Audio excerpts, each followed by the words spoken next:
Olá, boa noite. Está no ar o programa Questão de Ordem. O programa de hoje fecha, não é? Essa semana do Questão de Ordem, com muitos debates importantes, temas realmente extremamente importantes que trouxemos aqui nessa semana que já antecede a grande festa popular do Carnaval. Hoje nós vamos falar de Unipasse, a Universidade do Parlamento, que tem novo presidente, e vamos também fazer um debate sobre o atual momento político, não é, do país, as reformas que estão sendo propostas pelo governo do presidente Michel Temer e uma série de questionamentos que estão sendo feitos a esta mesma reforma, principalmente a reforma da Previdência, que já está gerando, inclusive, um bom debate no plenário da Assembleia Legislativa. Na sessão de ontem, quinta-feira, por exemplo, vários deputados debateram essa questão e o deputado Eumano de Freitas ocupou a tribuna e fez um apanhado, um levantamento de algumas questões que estão preocupando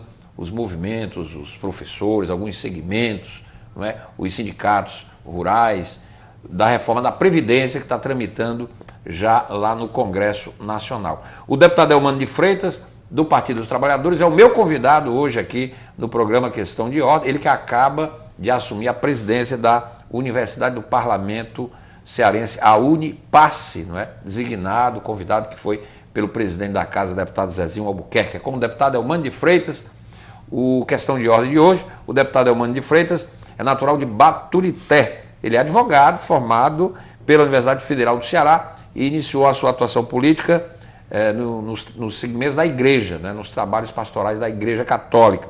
Ele é filiado ao PT desde 1989 e o histórico dele como militante do partido soma 8 anos como integrante da direção estadual do PT e 6 anos em que ele trabalhou advogando em tribunais superiores em Brasília para movimentos sociais.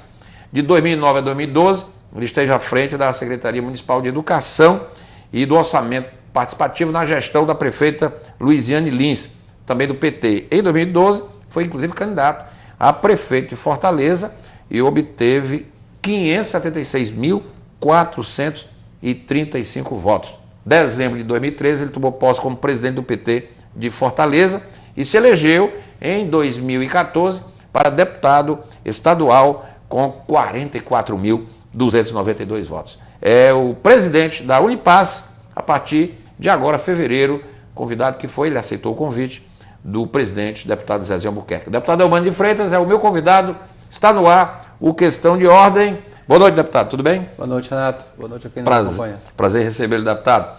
Deputado, e aí, quais são os desafios, as perspectivas para a Unipasse, não é? É uma universidade que surgiu, não é? Para fazer um trabalho extremamente interessante, importante, de qualificação, inicialmente, inclusive, dos servidores da casa, prioritariamente, mas que ganhou uma dimensão, não é, importante. Quais são as ideias que o senhor traz para a Unipasse, né, para ampliar, melhorar, enfim, dinamizar ainda mais o trabalho da Universidade do Parlamento? Renato, primeiro eu quero agradecer aqui a possibilidade de estar na questão de ordem. Obrigado por ter vindo, deputado. E dizer do nosso desafio, a mesa diretora nos nomeou e deu posse como presidente da Unipasse, o deputado Fernando Hugo é o vice-presidente, e nós temos um desafio. Primeiro, eu aprendi assim, dar continuidade ao que funciona bem. A Universidade do Parlamento Cearense, que é uma escola de governo, ela tem alguns programas, um deles é um programa chamado Alcance. Esse programa ele tem aulas aos sábados, ele reúne mais de 1.000 jovens, selecionando aqueles que naquele momento são considerados por alguns como os melhores professores de cursinho para o Enem, para vestibular. E dia de sábado esses professores dão aula num grande aulão aqui no prédio da Unipasse e algumas aulas sendo inclusive transmitidas para o interior. Evidentemente nós queremos dar continuidade a esse programa, assim como tem EJA, Escola de Jovens e Adultos. Aqui nas proximidades e também nós tínhamos servidores, quando a Unipasse surgiu, nós tínhamos servidores que tinham abandonado a escola e essa foi uma possibilidade desses servidores retornarem à escola. Alguns que nós temos conhecimento concluíram o ensino médio, já fizeram faculdade, concluíram curso superior. Então nós queremos dar continuidade a essa proposição que já veio bem antes com o deputado Caminha, que inaugurou a Universidade do Parlamento, depois a deputada Patrícia, em seguida o saudoso deputado Teodoro, e agora nós temos a honra de presidir a Unipass. A Unipass tem dois grandes movimentos. O primeiro movimento é um movimento para a Assembleia, que nós temos um conjunto de servidores que assessoram deputados, que formam opinião, que dão pareceres em projetos, que participam de comissões. E evidentemente que para o povo cearense é muito importante que tenha aqui um projeto de lei, tenha uma mensagem do governo.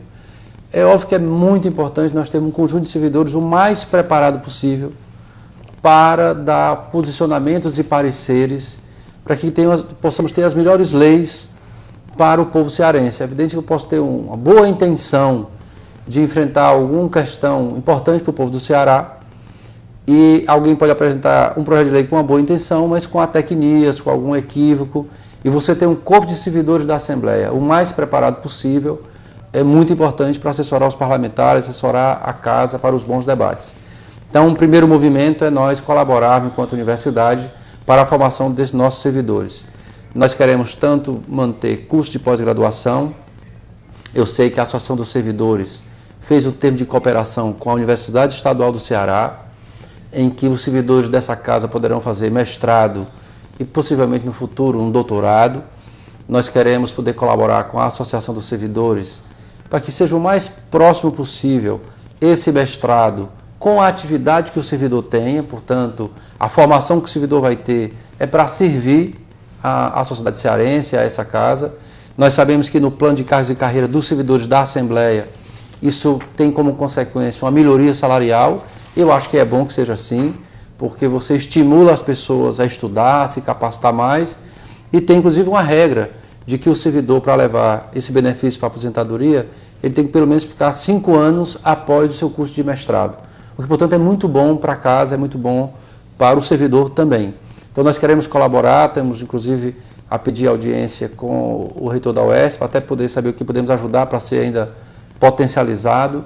Vamos pedir audiência com o reitor da Federal, queremos pedir audiência com todas as universidades que nós possamos fazer parceria para garantir acesso dos servidores da Assembleia a cursos de pós-graduação, a mestrado e até, se for possível, doutorado. Eu diria que tem um segundo movimento, Renato, da Unipass, que é a relação do parlamento com o povo cearense, com a sociedade civil. O presidente Zezé Albuquerque, no dia de posse, ele disse que queria aproximar ainda mais a Assembleia do Povo e a Assembleia da Sociedade. Eu acho que a universidade é um braço importante nessa missão, porque nós temos um conjunto de intelectuais das universidades que elaboram, que estudam, que fazem tese de mestrado, doutorado, sobre as várias políticas públicas, e se nós pudermos, através da Unipass, aproximar esse conhecimento científico do parlamento, tenho certeza que nós teremos um grande ganho. Nós queremos fazer grandes seminários de grandes temas da universidade, com outras universidades, com parcerias. Queremos fazer uma parceria com os movimentos sociais do estado do Ceará, para também trazer para cá a elaboração que os movimentos sociais queiram fazer e dialogar com esse parlamento. Então, nós queremos fazer dois movimentos, o movimento da Unipass para a sociedade e o movimento da universidade para com os servidores da casa. Aliás, deputado, o senhor tocou aí, en passant, um dado interessante. Aliás, era uma pergunta que eu ia fazer. O Ceará tem várias universidades públicas. O senhor citou aí a UFC, tem a UES, tem a UCA, tem a UVA, né? A Unipass já tem uma parceria com a Unifor, né? Eu sei de alguns eventos. Então, de alguma forma, isso pode ser otimizado, quer dizer, nessa ideia que o senhor tem e nessa convicção do presidente de aproximar, não é, a Assembleia do Povo. Quer dizer, há um métier aí extremamente rico, né? Quer dizer, são universidades do Estado, um Estado polo como o Ceará, que tem 3 universidades estaduais. O Ceará tem 3 universidades estaduais, tem a Universidade Federal do Ceará. E tem a Federal também, que é pública. Tem a Universidade Federal do Cariri. E eu acho que nós temos que, nesse caso, nos aproximar de todas as universidades. A universidade como a Unifor, nós vamos procurar porque ela também tem um nível de conhecimento, ela também tem pós-graduação, ela tem pessoas muito preparadas em mestrados e doutorados. Nós tem a Unicet, tem Cristo, nós temos que nos aproximar de todos os ambientes que produzem conhecimento, seja da rede pública, seja da rede privada. Talvez no público em algum momento a gente tenha maior facilidade, mas sei que aqui na Unipass, o próprio Caminha, quando esteve à frente, fez várias solicitações de cooperação com universidades particulares. Nós queremos retomar sem nenhum preconceito. O importante é que nós possamos buscar onde tem produção de conhecimento, trazer esse conhecimento aqui para casa, favorecer que os servidores dessa Assembleia possam acessar esses cursos de pós-graduação, do meu modo de ver, de preferência, sem ônus para esses servidores. Nós devíamos buscar que esses servidores pudessem fazer isso como uma política da casa de valorização dos seus servidores, como fazendo parte de uma formação profissional continuada. É muito importante que isso tenha, e o profissional saber que se ele fizer o curso, concluir o curso, esse curso for vinculado às suas atividades profissionais na casa, e ele concluindo, ele vai ter uma melhoria salarial, eu tenho a impressão que todo mundo ganha. Ganha a casa com um profissional mais qualificado, ganha o servidor com a sua melhoria salarial e com o seu nível de conhecimento que se fortalece e aprofunda, e portanto eu acho que é assim que a gente devia se movimentar nos próximos anos. E o senhor pode contar aqui com este programa. O senhor citou aí debates, seminários, aproximar o movimento social. O senhor citou numa entrevista aqui na nossa rádio, ao programa do Nacélio, discutir áreas como economia, ciência política, saúde, educação, segurança pública. Tem a questão da segurança hídrica, que é um tema do momento, desenvolvimento, não é, econômico do estado do Ceará. Quer dizer, a Unipasse ela tem essa característica por ser uma universidade inserida no próprio parlamento. Né? Tem temas que são muito importantes. Por exemplo, no Ceará nós vamos fazer 10 anos da Unipasse. 10 anos da Unipasse. Mas nós vamos ter 10 anos de uma política de educação profissional com as escolas profissionalizantes no Ceará. O governador Cid começou a primeira escola em 2006. Qual é o balanço que o Ceará deve fazer dessa política pública, de termos escolas profissionalizantes? Os resultados são muito positivos. A interação, nós devíamos chamar os institutos federais para a nossa reflexão. Nós temos no plano de educação do Estado uma meta de ter 40% dos nossos jovens em escola profissionalizante. Não é para os jovens fazer apenas ir para a escola profissionalizante e cessar seu estudo. Nós queremos que posteriormente ele possa acessar a universidade também. Mas é importante que a gente possa fazer um balanço de 10 anos, não são 10 dias que nós estamos nessa caminhada de escola profissionalizante. Nós temos agora, aqui na casa, uma discussão grande sobre recurso hídrico, nós temos discussões sobre segurança pública. Ou seja, acho que a Universidade do Parlamento ela deve promover o debate das ideias, o mais plural. Aí eu tenho uma opinião segura de que nós não devemos ter a universidade apenas com determinada linha de pensamento. Essa casa é uma casa plural, o parlamento é uma casa onde as várias correntes de pensamento se encontram, e nós devemos trazer aqui, não para doutrinar alguém para alguma corrente de pensamento. A universidade deve servir para que aqui possamos ter acesso à elaboração das mais variadas linhas de pensamento, as suas contradições, o que está sendo elaborado, analisar os argumentos dessas correntes. Acho que todos nós ganhamos. Da mesma maneira que nós temos um termo de cooperação com a Universidade de Portugal, de Coimbra, tem um mestrado, tem um doutorado, alguns parlamentares estão fazendo esses cursos de ciência política. Acho que nós devíamos aí abrir um espaço de colaboração com outras faculdades no plano internacional. Então aqui nós temos que discutir, é uma casa política, não tem como nós não termos algum debate na área da ciência política, não tem como nós não debatermos temas fundamentais de políticas públicas que o povo do Ceará pede que a gente discuta aqui e exige, e que a casa debate. E, portanto, a universidade deve aproveitar para trazer essas discussões no âmbito da universidade. É isso que nós queremos fazer, mas sempre com essa regra da pluralidade. Nunca trazer duas pessoas que pensem iguais. É bom trazer para gente que pense diferente para provocar o debate, e com o debate a gente aprender cada vez mais. Deputado Elmano, essa é uma grande missão, porque o senhor é um deputado que participa bem do parlamento no plenário, debate, questiona, traz temas importantes. O senhor tem uma militância partidária também intensa, inclusive como presidente do PT em Fortaleza. Tem um mandato, não é? Como é que vai conciliar, deputado?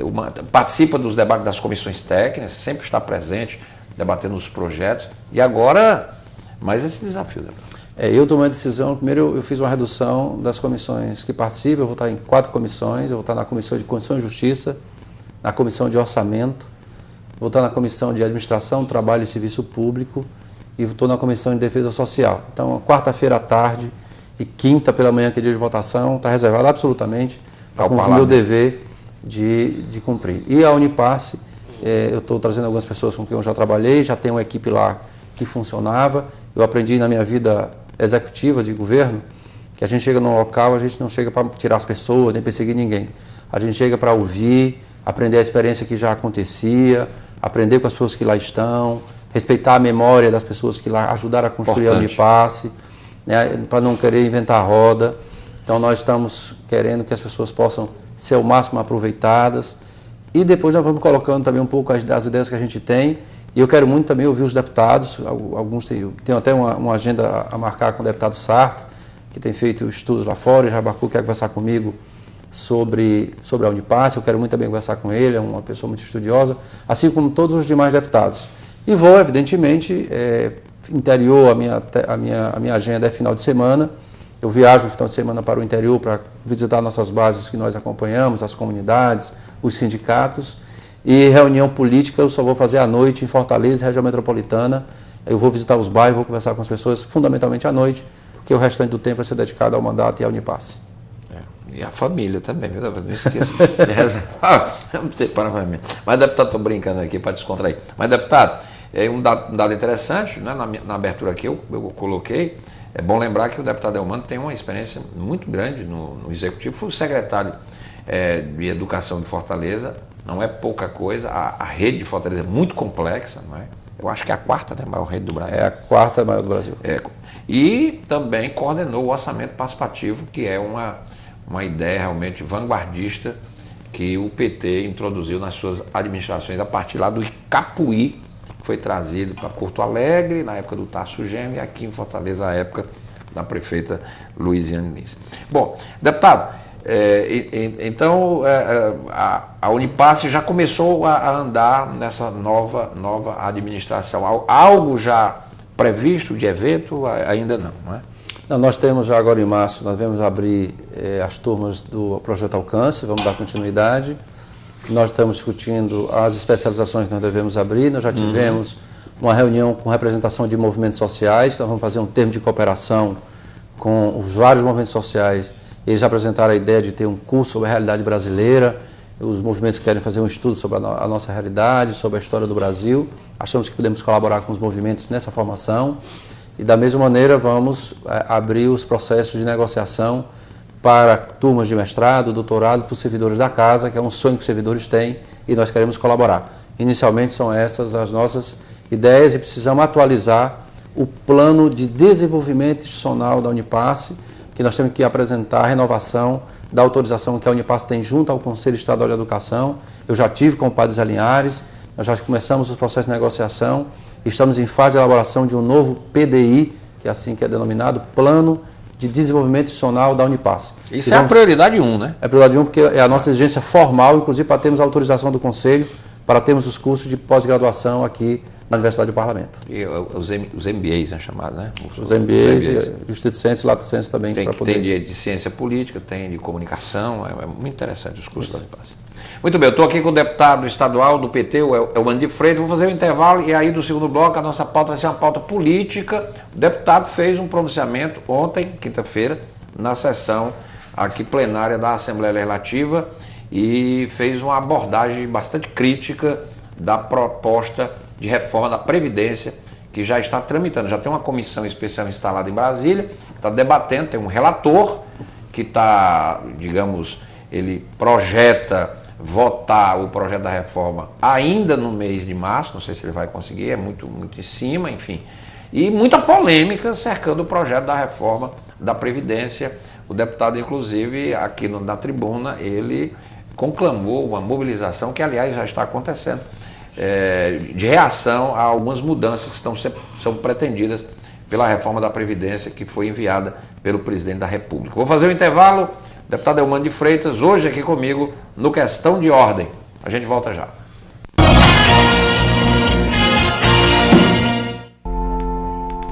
O que vocês estão fazendo? Um cartaz. Mas tá faltando um R. Errar é humano. Insistir no erro. Persistir no erro pode ser falta de oportunidade.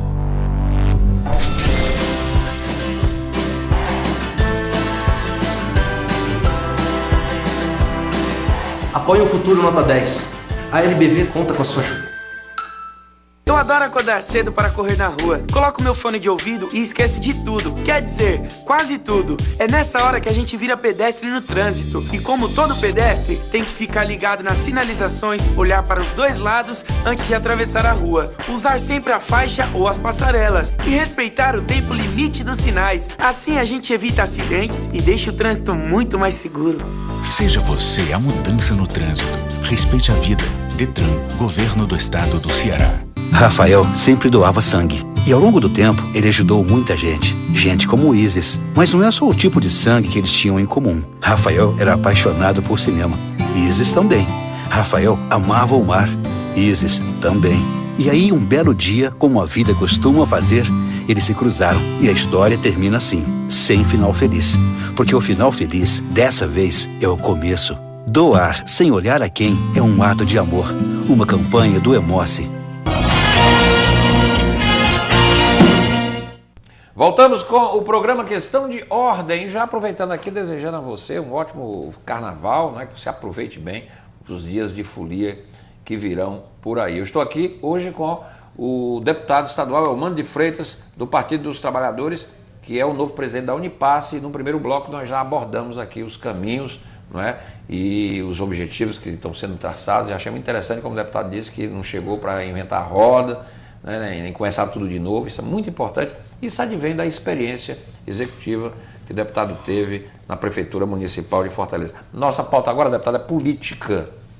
Por que o senhor disse no plenário ontem que essa reforma é muito ruim, essa reforma da Previdência?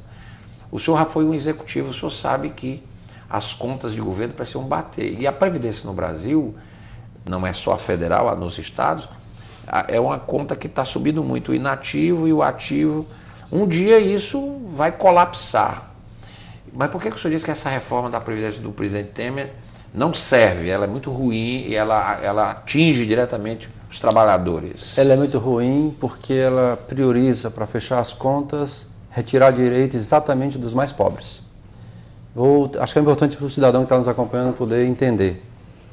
O cidadão que trabalha hoje, ele vai ter, daqui a algum tempo, quando ele for se aposentar, quando ele chegar no INSS, o funcionário vai perguntar assim: quanto tempo você está trabalhando com carteira assinada, contribuindo com o INSS?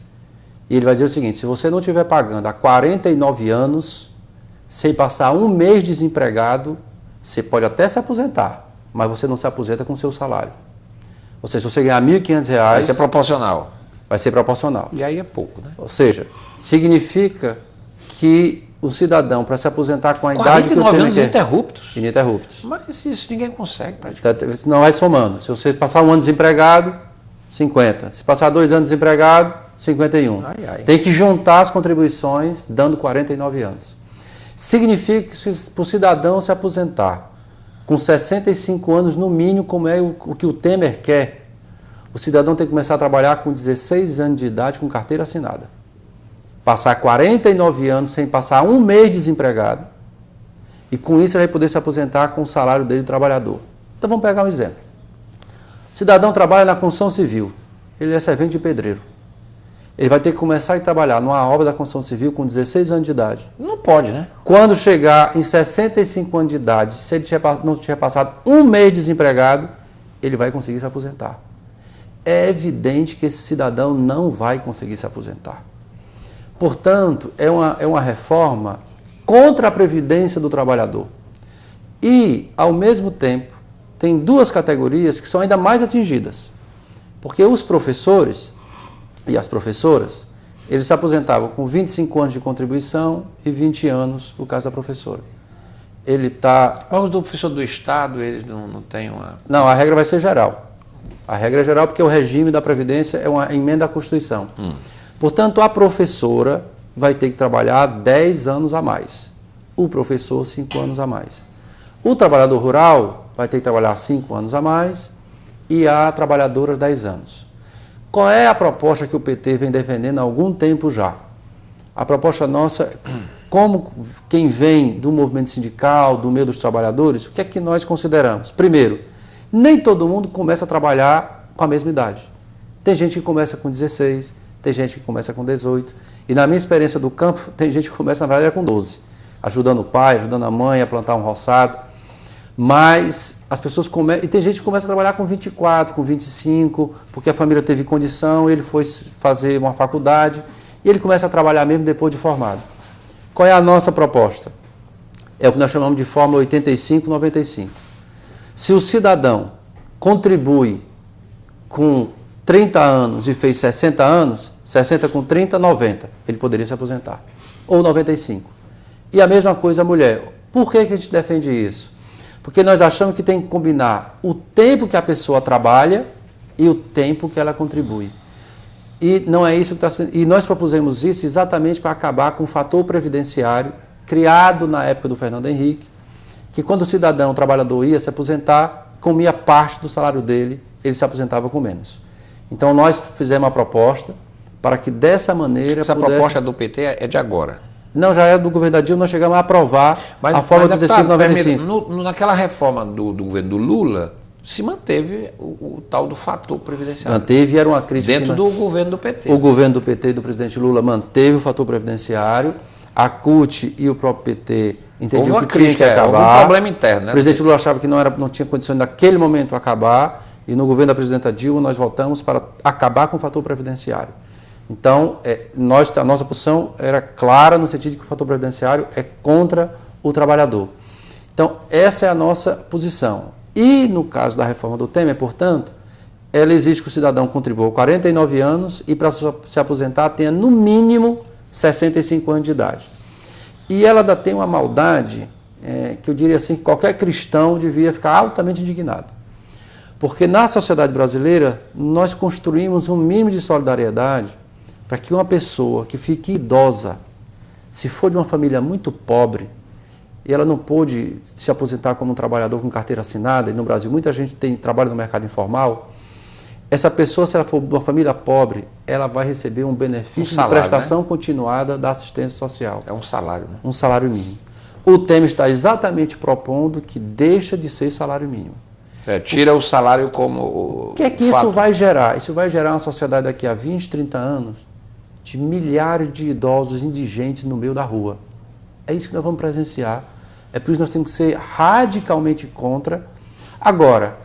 A base, inclusive, do governo, deputado, só uma informação. Ontem à tarde, eu olhando os sites, partidos da base já disseram ao Palácio Planalto que isto não passa e o Palácio parece que já recuou, dizendo... Eles dizem que vão retirar isso aí da reforma. Partidos da base, porque eles dizem que não tem como. Eu tenho uma leitura, Renato, que na verdade essas coisas que eu estou falando, uma parte é até o que a gente chama assim de o bode na sala, né? O cara botou uma coisa muito ruim para tirar alguma coisa. Vai dizer que tirou, né? Por quê? Porque o que está interessando mesmo ao governo Temer é favorecer os seus amigos dos bancos que querem abocanhar um pedaço do sistema de previdência complementar. Eu sei conceituar e fazer a tal da Previdência. O que é que está em jogo? Está em jogo o seguinte: como é que funciona a Previdência? Quem ganha mais contribui para a Previdência, quem ganha menos também. Mas quem ganha mais, você acaba tendo uma certa distribuição para garantir pelo menos o mínimo para quem ganhava pouco. Aí, qual é o interesse dos bancos? Quem ganha mais, saia desse sistema que distribui. Vai cuidar da sua paga conta. E o pobre fica na Previdência que não vai ter recurso. Portanto, o pobre do futuro, na ideia deles, não tem direito sequer ao salário mínimo. E aqueles salários mais elevados vão ficar numa previdência do Bradesco, do Itaú, do Santander, que vão ganhar milhões e milhões e bilhões. Não é à toa que o relator da reforma da Previdência é alguém que teve como colaboração de campanha os bancos, especificamente do sistema de previdência complementar, que colaboraram com a sua campanha. Portanto, está claro qual é o objetivo. O objetivo é favorecer os bancos para pegar um pedaço do mercado que é para garantir lucro para esses bancos. Agora, deputado, o senhor, no seu pronunciamento ontem, aqui no plenário, o senhor falou de um calendário de mobilizações, quer dizer, o PT vai para a rua.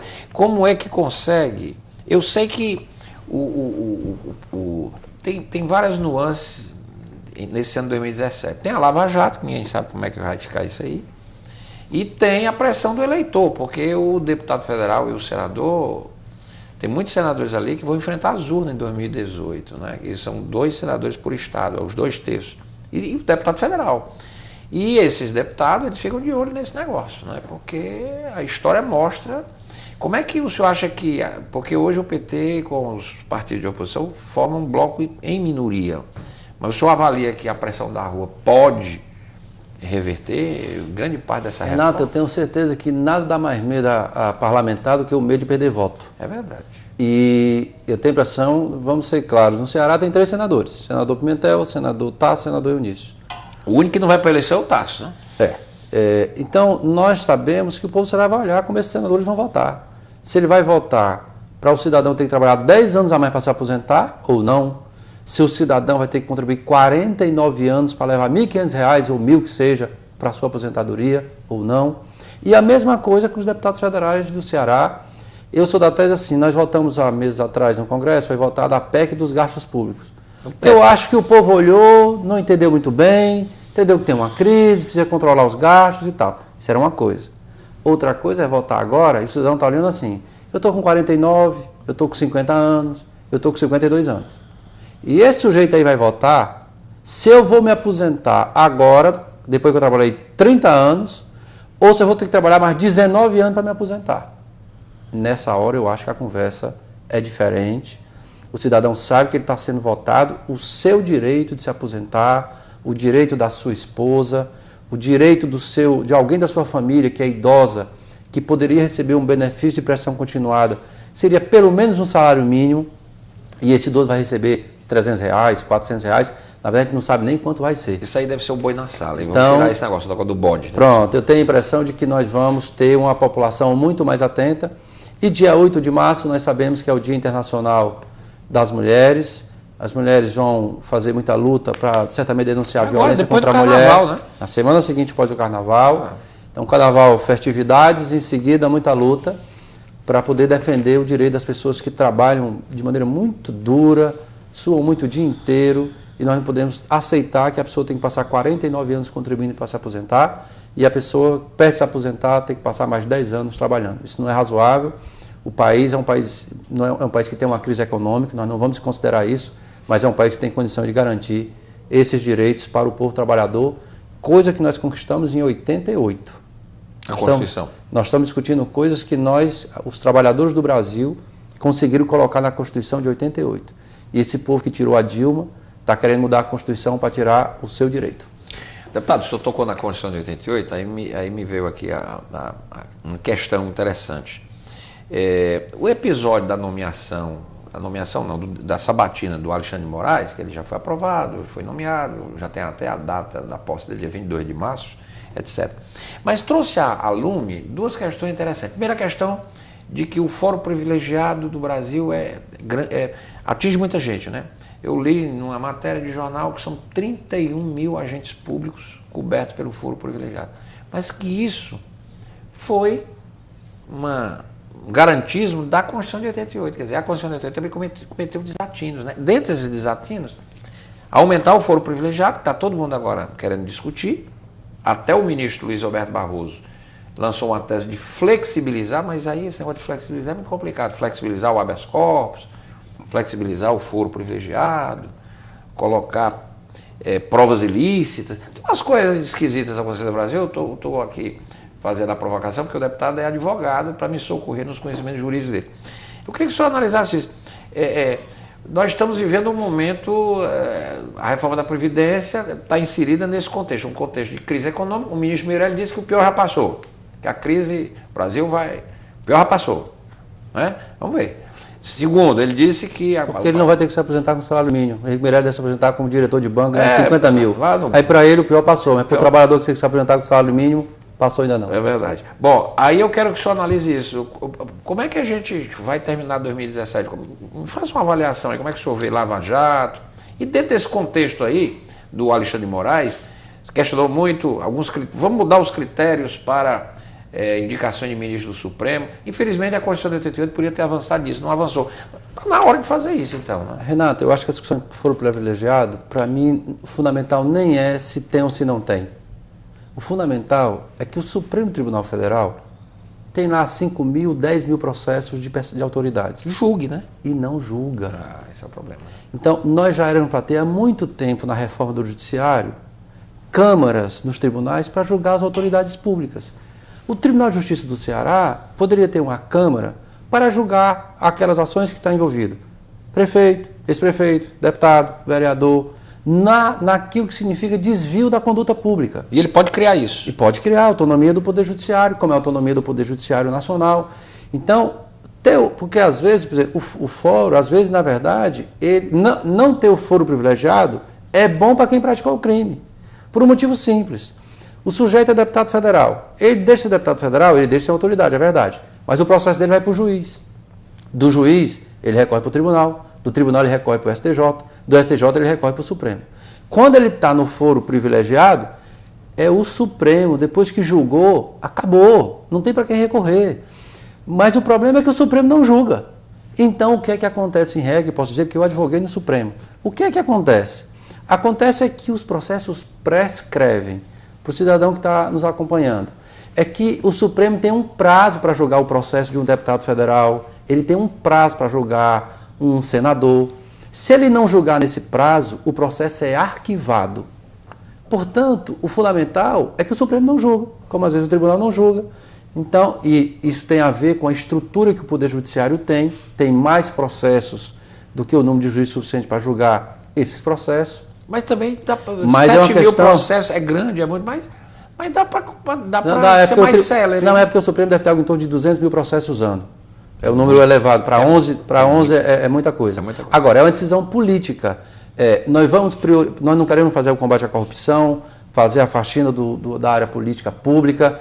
Então, é uma decisão política. Nós vamos priorizar, julgar os processos de colarinho branco no Brasil. A doutora Carmen Lúcia pode tomar essa decisão? Pode tomar essa decisão no pleno, numa proposta que ela envia ao Congresso e faz uma reforma administrativa no Supremo Tribunal Federal. Como pode o STJ fazer, como pode os tribunais de justiça fazer, como pode o Tribunal Regional Federal fazer. Agora, a iniciativa tem que ser do Poder Judiciário. Então essa discussão muda o fórum privilegiado, é um jabuti que estão querendo botar numa árvore. Eu acho que desvia a atenção do nosso povo, porque o que o nosso povo quer é que o sujeito seja julgado com justiça, porque às vezes é um inimigo político acusando o outro, inventando prova. Então tem que ter calma para saber se nós estamos diante de fato de uma denúncia ou nós estamos diante de uma calúnia. Às vezes é uma calúnia, às vezes não é de fato uma denúncia. Então nós temos o judiciário tem que ter a capacidade de investigar. A ampla maioria dos juízes são juízes corretos, do que eu conheço, são juízes que são dedicados à causa pública. Eles têm que ter condição de julgar e têm que ter condição nos tribunais de estabelecer um formato no tribunal que diga ex-prefeito, deputado, vereador, conduta pública, vai ter uma Câmara só para eles e nós vamos garantir que seja julgado. Por exemplo, o Tribunal de Justiça do Ceará acabou de tomar uma decisão que, a meu ver, merece aplausos.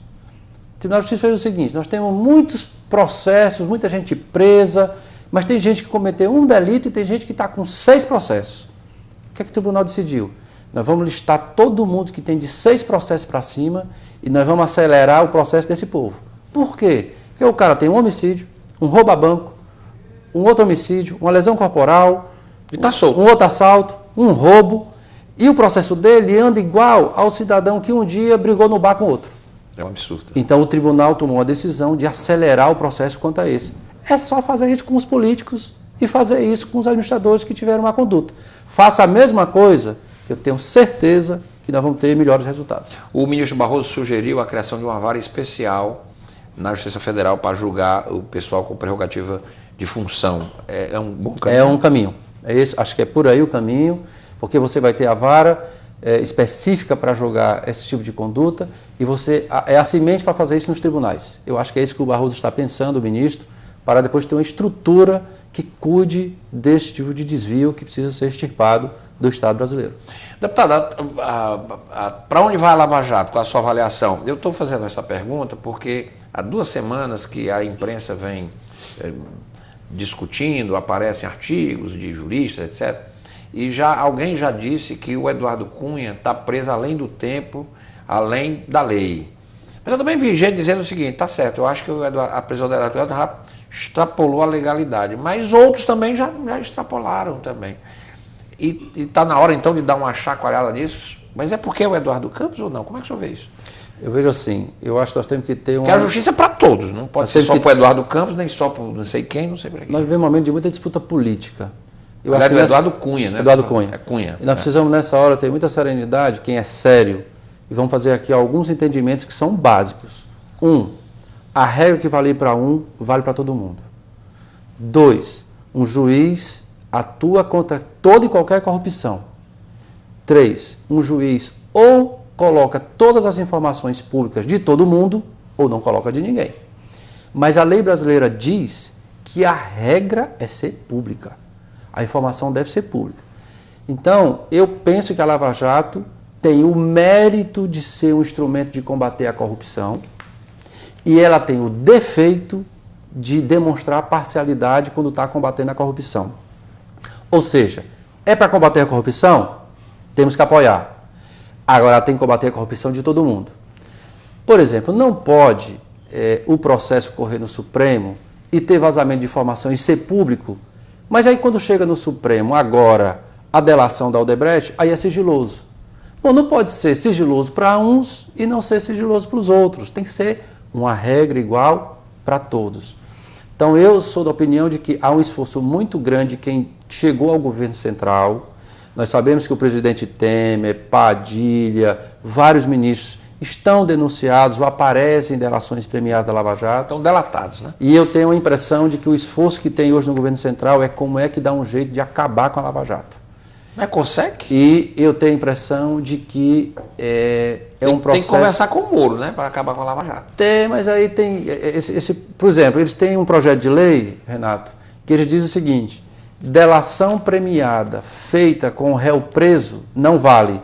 Ora, nós sabemos que as delações da Lava Jato foram com réus presos. Todas. Se aprovar essa lei, acabou a Lava Jato. Acabou. E acaba para todo mundo, né? Então, e isso evidentemente não é razoável, né? Porque a delação não é prova. A delação é o cidadão dizendo caminho, né? Como o Ministério Público pode chegar à prova e que ele vai colaborar para que chegue nessa prova, e se ele tiver documento, ele vai entregar os documentos como prova. Isso é a delação premiada. Portanto, eu acho que há um esforço grande de sufocá-la. Eu tenho a impressão que nós temos que fazer a defesa de toda e qualquer ação contra a corrupção, e quando tiver desvio, denunciar o desvio dela estar buscando atacar um que fez uma corrupção e não ataca o outro. Nós devemos atacar quem está fazendo a corrupção, mas devemos exigir que ela faça para todos. O que é que diz a lei em relação à prisão, essa tal da prisão preventiva, deputado? Por que a prisão preventiva termina virando... O Odebrecht está há mais de um ano já preso. A prisão preventiva no Brasil, ela tem um problema hoje no judiciário, que ela tem 3 motivos para ela ser decretada. Ou ela é pela ordem pública, ou é para garantir a instrução criminal, ou para garantir que o réu não fuja. Então, quando um juiz, às vezes, quer manter alguém preso, e o réu não está dizendo que quer fugir, nem dê nenhum sinal para isso. Ele supõe, né? Quando o réu não está ameaçando testemunha, não está dando sumiço a documento, ou todos os documentos que podiam ser encontrados já foram encontrados, não tem por que preso. O que é que às vezes acontece? Se decreta para garantir a ordem pública. Isto é uma criação no direito penal e no processo penal em ditaduras. Isso foi, o nosso Código de Processo Penal também é antigo. Isso advém de uma cultura muito ditatorial e é importante nós sabermos. É muito importante que o cidadão tenha um instrumento legal contra a autoridade que abusa. Porque um juiz, para prender um cidadão, ele tem que justificar por que o cidadão está sendo preso. Não é porque um juiz não gostou de alguém que ele pode mandar prender alguém.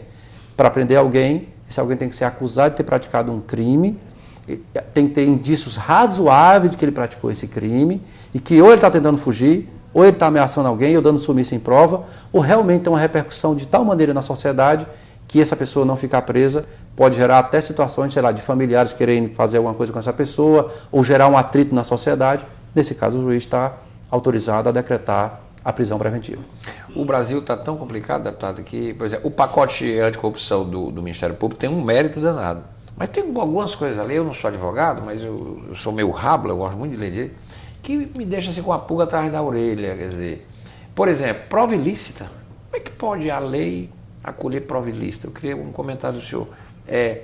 Flexibilizar o habeas corpus, que é um instrumento importante da garantia do cidadão contra o Estado. O que é que o senhor pensa disso? Eu penso que muitas vezes o cidadão que apoia essa ideia, ele nunca acha que vai ser com o filho dele ou com ele. Pois é. Ele sempre acha que vai ser apenas com o bandido. Com o Eduardo Cunha. Não, ele sempre acha que vai ser com o outro. Até que um dia o filho dele é preso ilegalmente, porque discutiu com um policial, ou porque discutiu com alguma autoridade, aí o filho dele é preso, aí só tem um jeito de soltar o filho dele, de maneira justa, é o habeas corpus. Aí ele descobre que deram uma limitação para o habeas corpus. Habeas corpus é uma construção ainda da época em que o imperador podia tudo. O imperador podia não gostar de um cidadão, fazer o que quisesse com ele ou com a família dele e mandava prender porque ficou com raiva. E a sociedade contra esse imperador autoritário construiu um instrumento que diga, não, peraí, você só pode ser preso se uma lei anterior diga que o que eu fiz é crime. E se fui eu que fiz o crime, não pode também passar para minha família, não. E quando isso acontecer, qualquer cidadão do povo pode dizer, ei, fulano de tal está preso ilegalmente. E a justiça é obrigada a tomar uma decisão. Ora, isso é uma conquista da cidadania, então nós não podemos flexibilizar isso para proteger o cidadão de bem diante da injustiça. É para isso que nós precisamos do habeas corpus, para toda e qualquer ilegalidade. E a prova ilícita, eu acho que esse só consegue apresentar uma proposta como essa quem não conhece o mínimo de processo penal. Porque quem conhece inquérito policial... Mas foi o Ministério Público. Quem conhece... o Ministério Público nós temos que ainda ter uma discussão mais aprofundada com ele, porque nós temos que separar o Ministério Público de mídia. Se tem um problema que nós temos no Brasil hoje, é a relação do Ministério Público com a mídia. Porque o Ministério Público às vezes quer fazer mais processo na mídia do que nos autos. Isso é ruim para a democracia. Estou fazendo isso como uma crítica construtiva. Não acho que isso é razoável para um país democrático. E o Ministério Público, alguns do Ministério Público, que propõem prova ilícita, né, a meu ver, é violar absolutamente a Constituição brasileira, é violar o mínimo de dignidade, porque é eu presumir que eu vou admitir que alguém possa roubar, furtar, ameaçar para alcançar uma determinada prova. E esta só porque prova... fulano supostamente é um bandido. Aí não, e o pior é que nada me garante que no meio disso eu não tenha prova forjada. Quando eu admito a prova ilícita, no processo de chegar numa prova ilícita, ela pode ser uma prova forjada. Eu posso obrigar alguém a assinar um papel com data retroativa, eu posso fazer que pessoas digam coisas diferentes do que foi dito antes. Portanto, é algo absolutamente inaceitável numa sociedade democrática. Concordo com o senhor. Deputado Elmano, para fechar, estamos no finalzinho, eu não posso deixar de fazer duas perguntas para o senhor responder rapidinho, se for possível, mas como o senhor é hábil nas respostas e tem um raciocínio rápido, eu não tenho certeza que vai. O governador Camilo está bem? O governo Camilo está bem, diante de uma situação muito difícil do estado do Ceará. Eu costumo jogar as pessoas não apenas pela realização, mas pela realização na circunstância em que está. O Dr. Camilo pegou um estado, uma crise econômica com dificuldade de investimento, com cerca de 5 anos, com uma situação na segurança pública absolutamente grave, e o governador Camilo começa a implantar uma escola em tempo integral no Ceará, que eu vou ter muito orgulho se um governador do PT puder dizer, no final do meu primeiro mandato, metade dos jovens do Ceará estuda em escola em tempo integral. E quem dera possa ser governador de novo e ir lá na frente dizer, todos os alunos do Ceará estudam em tempo integral. Será uma grande conquista. É o governador que vai abrir o hospital de Quixeramobim, é um governador que saltou de perfuração de poços. O Ceará perfurava 600 poços profundos no estado. Perfurou no ano passado mais de 2.000. E mesmo assim não ficou satisfeito, porque sabe que a demanda é muito maior, está adquirindo 19 perfuratrizes para mandar para os municípios, para perfurar poços para o nosso povo. Tendo chuva, acalma mais, mas nós temos que perfurar tendo chuva ou não, porque a gente tem que fazer a obra na hora que está chovendo mesmo, para quando vier a seca, a estrutura está montada. Então, eu acho que é um governador trabalhador, é um governador humilde, é um governador que conversa com as pessoas, mas eu acho que o governo dele ainda está construindo a sua marca. Eu não diria que o governo Camilo assim, já tem uma marca feita. Eu acho que agora ele tem um trabalho a realizar. Isso pode obras. Ser até bom, por um lado, que vai instigar o governador a trabalhar. Eu acho que é bom, ele tem a grande qualidade de ser muito trabalhador, e eu acho que isso é o que constrói as coisas de fato. O Lula é candidato pelo PT, o Lula agora teve uma perda terrível, né? Perdeu a sua grande companheira, isso é trágico pessoalmente, não é? A perda da dona Marisa foi a grande companheira dele desde o tempo do sindicato. Mas você acha que o Lula ainda tem elan para ser candidato? A pesquisa, eu acho que foi uma pesquisa até surpreendente para o PT, né?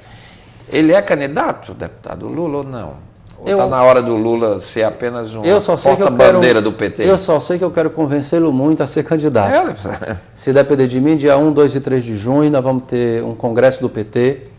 E por mim, a gente não espera 18, a gente lança o Lula como um pré-candidato político no nosso partido para rodar o país, ouvir o nosso povo, para ouvir da população os dilemas, os problemas. O Lula, em 94, fez uma coisa muito importante, foi a Caravana da Cidadania, andando pelo país inteiro. Ele era bem mais novo que hoje, mas nós temos que fazer o Lula ouvir a população, reconhecer que tem coisas do nosso governo do PT que nós erramos, se preparar para corrigir esses erros. Um deles é mudar esse sistema político que nós temos, que é ruim demais, e o nosso povo tem razão de olhar para ele com raiva.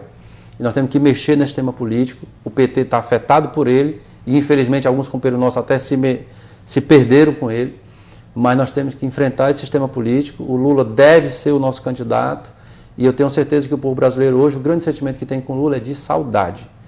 É um presidente que, quando estava dirigindo o Brasil, você sabia que você podia conseguir um emprego, você sabia que o seu salário podia melhorar, você sabia que estava sendo feita escola para o seu filho, você sabia que seu filho começou a chegar fazer uma faculdade, e eu acho que o Brasil hoje é um país com pouca esperança. O Lula é a saudade de um país que estava vendo as coisas acontecer e tendo esperança da sua vida melhorar e ainda mais da vida da sua família melhorar. É esse o sentimento que a pesquisa para mim apresenta. Muito mais do que a eleição, que está muito longe, para mim expressa assim, hoje nós estamos sem esperança. E com quem nós podemos contar que quando presidiu o Brasil, olhou para nós, o povo mais simples, foi o Lula. E por isso, se a eleição fosse hoje, eu votaria no Lula. É isso que a pesquisa, assim que eu interpreto. Deputado Elmano de Freitas, obrigado. Eu que agradeço. Sucesso junto à Unipasse, à presidência da Unipasse. Fiquei muito feliz quando soube da notícia, porque eu acho que é uma pessoa certa, num local adequado, e eu tenho certeza que o senhor vai fazer um grande trabalho. Obrigado, deputado. Muito obrigado por ter vindo. Deputado Elmano de Freitas, hoje aqui no Questão de Ordem. O programa fica por aqui e a gente volta agora só depois do Carnaval. Boa folia para você. A gente se encontra depois do Carnaval. Tchau.